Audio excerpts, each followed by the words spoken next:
This is the latest of more than a dozen conferences over the past 2 decades on Somalia, none of which have managed to bring much stability or security to the Horn of Africa.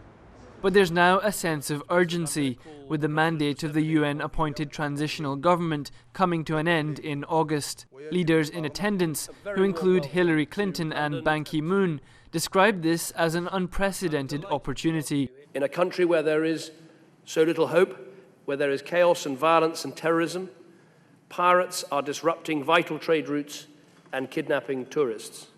Young minds are being poisoned by radicalism, breeding terrorism that is threatening not just Somalia but the whole world.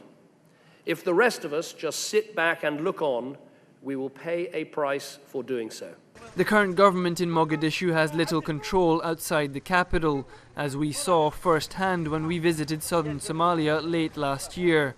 The little territory it does control is held mostly by African Union troops.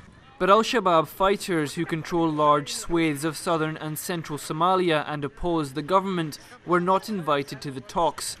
Instead, the US has been bombing the group with drone strikes, which have resulted in civilian deaths.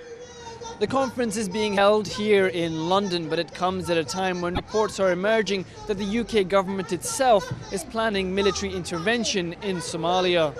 War and famine have claimed more than 1 million lives over the past 2 decades, and so some Somalis are hopeful that real progress will now be made following the talks.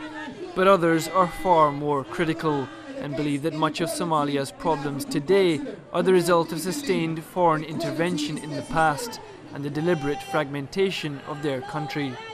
You have to remember when the Islamic Courts of Union came together in 2006 and the people supported them, they welcomed them with open arms, they gave people 6 months of peace. What happened? It was dismantled. After the Civil War, they've never really, and even when they gained their independence, they've never really allowed Somalia to fully decolonize and gain genuine independence, because that didn't work. That didn't serve their interest. Somali interest and the needs of Somali people is not at the heart of this conference. And there is skepticism over David Cameron's rhetoric on terrorism. We have to remember what Al-Shabaab is. They're not some foreign invaders. They're the young born and bred in that country who've struggled for 20 years, who've seen the people struggle. People might not support them, but I guarantee you people will choose Al-Shabaab over Western intervention. For many Somalis, a real, sustainable and long-term solution to the instability permeating their country is desperately needed. But they say it can only come from within Somalia itself, not prescribed from the outside. Hassan Ghani, Press TV, London.